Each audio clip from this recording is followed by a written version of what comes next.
Hey, what's up guys? My name is Sansworld, and today we're going to be talking about the mastering for the Melbourne Bounce collab. With this mastering, I decided to take it up a level and I decided to make it as loud as I could, but again, without having it distort.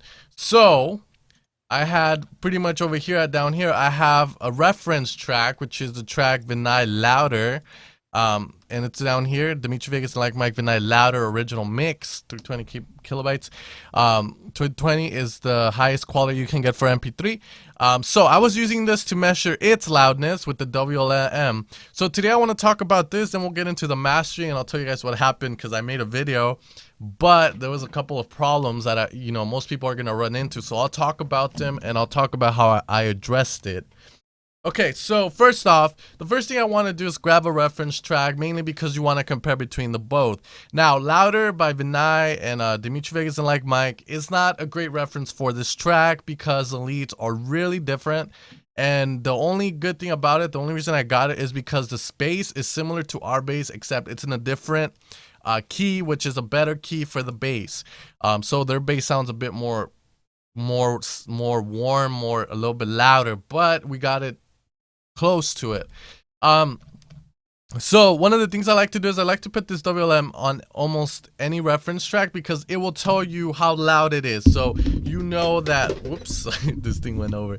You know that this track has been pretty much mastered to how loud it should be, or how loud they could get it to go.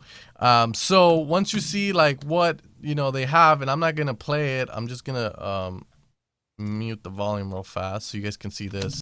Okay, so this should be the break, and you can see the break goes down to -12, -10 LUFS.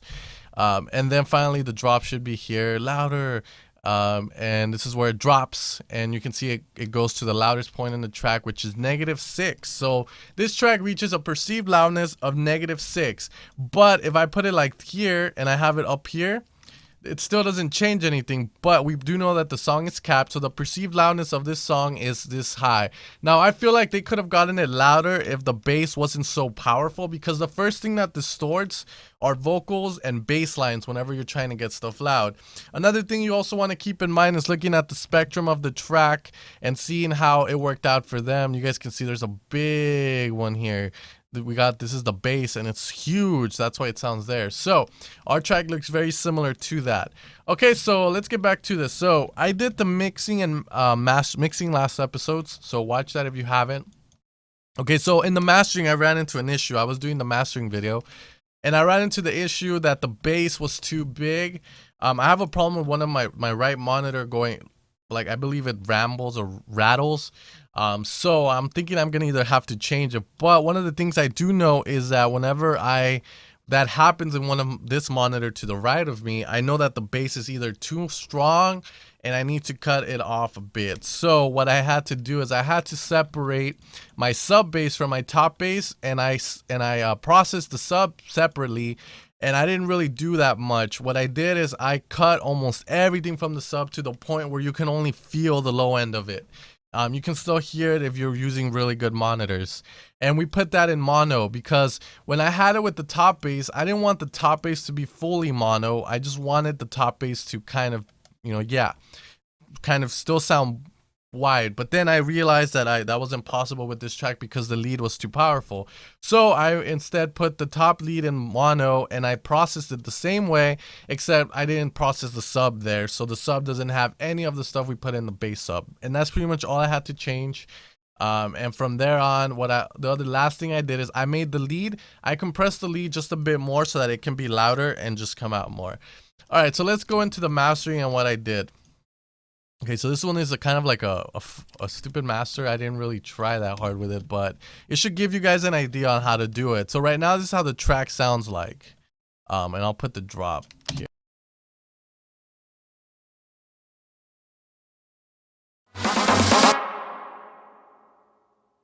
Alright, so I'm going to show you the WLM so to see how loud we got it, and then we'll go with what I did. So this is the WLM that we used on the ladder track.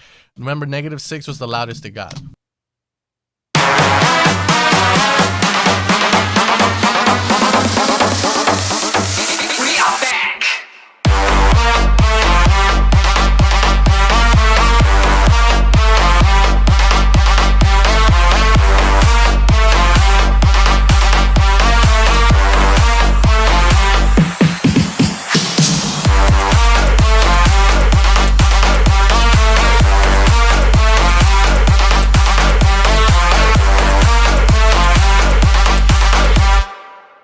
Okay, so the track is really loud. It's at -4. That's fucking loud.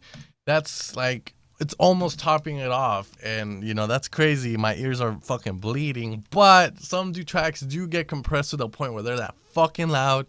And, whatever. It's up to you guys. Like, mastering, there's no right or wrong to mastering as long as you can hear every little element in your track.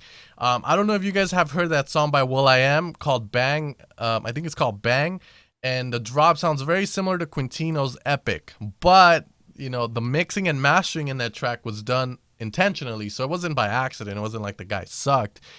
Even the guy had an interview in this thing called Pensados Place where they get engineers and they do interviews with them on how they mix and master. And this guy like even asked him, well, what did you guys do with the, the bang, the low end of it? Rob Swire from Knife Party called it out. He was like, oh my God, the bass is mixed terribly. So you hear it and you can tell straight away. So there is no right or wrong to mixing and mastering. It all depends on your audience and how loud you want it. For this one, I decided to go balls out and I try to make it as loud as possible. Now I could have sticked around -6, -7. It's all cool. As long as it goes above -10, you should be fine.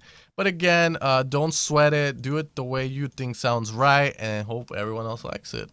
Okay, so let's get into the mastering, which is the whole point of this. We build up to this. The first thing I have is the glue compressor. I decided to switch things up because the last episode we used the SSL in the Progressive House mastering episode. So in this one we have the glue.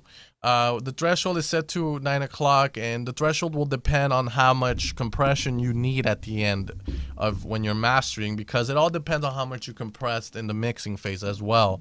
So the compressor's running at that range. I have the release at automatic, which I recommend everyone to put it if they don't know what they're doing with it, because the automatic decides the release time depending on certain characteristics of your sound of the whole track as a whole. So the release time is perfect. The attack, usually 1 works best. If you want to kind of have it more punchy, you put the attack a little bit higher, or else you're going to lose the punchiness. Okay, so once we have the glue in there, the next thing I did is I put in EQ8. I didn't want to use the fab filter for this one again, so I can, show you guys different plugins as we go.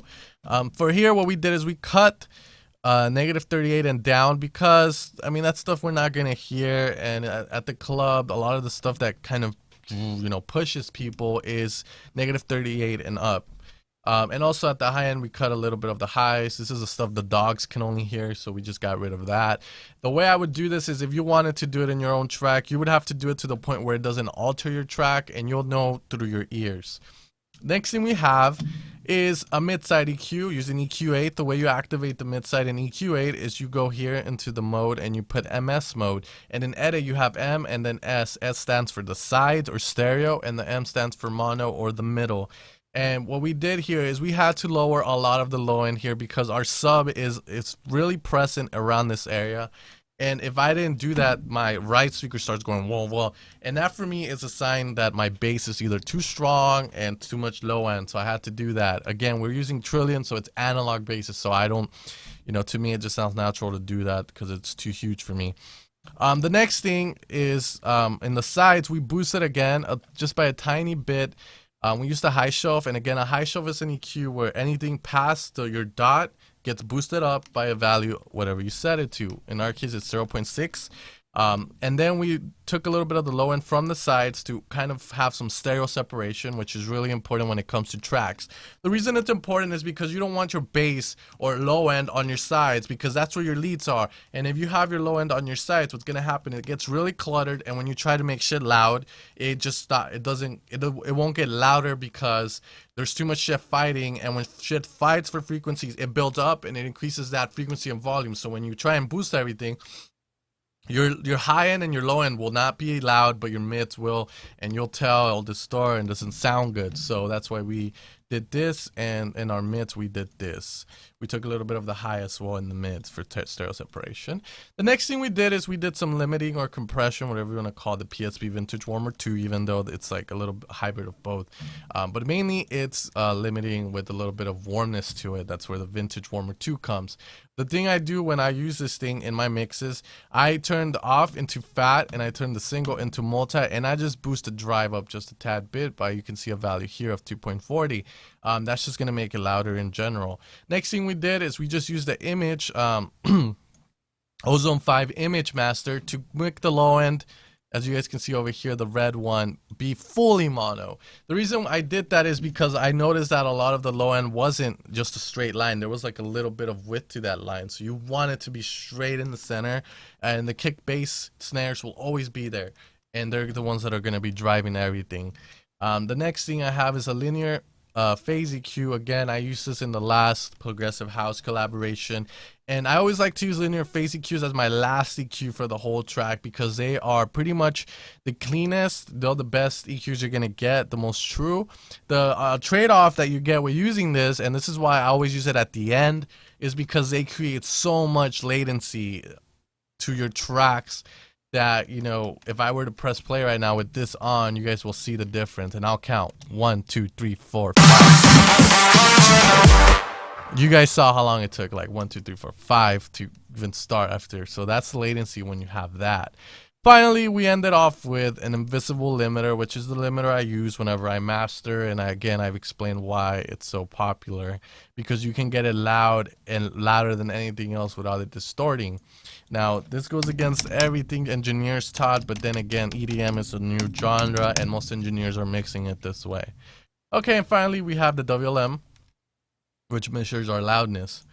So in the end, here are quick tips for mastering, and we're going to review what I went through. When you master, make sure you're mastering at the busiest part of your track. What I mean by that is when the most instruments are playing at once. For me, I chose this part of the track where it's building up into the drop, because here I have pretty much leads, chants, drums, kick, bass, FX going, and you know, what happens is this is where it's going to be, you know, the loudest in theory, because there's a lot of instruments playing there.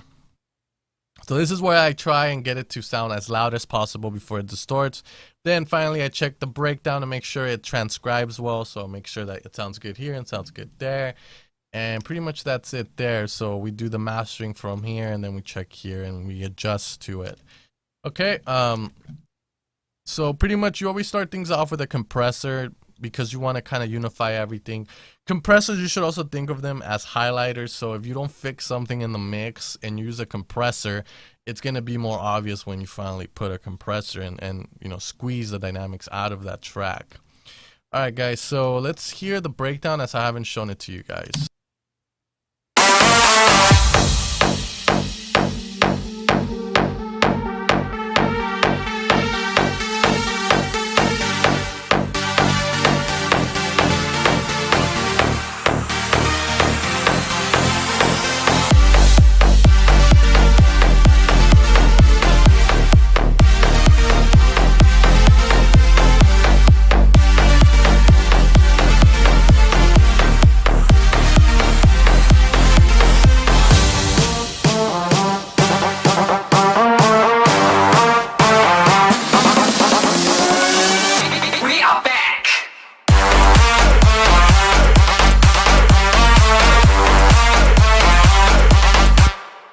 Okay, so that's pretty much how we have it. If you hear also, if you want to hear how just the kick and drum sound like at the end of the track, this is how it sounds like.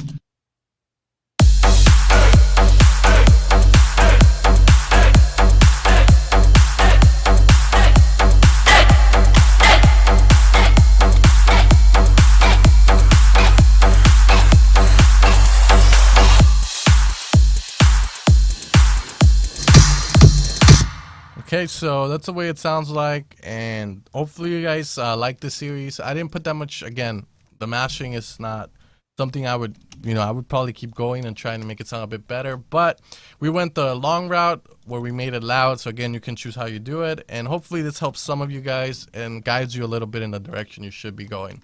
Alright guys, it was a pleasure to do this one. The next one's going to be progressive trance, and I'll find some time to start that one, probably this week. Alright guys, thanks for tuning in, and I'll see you guys next time.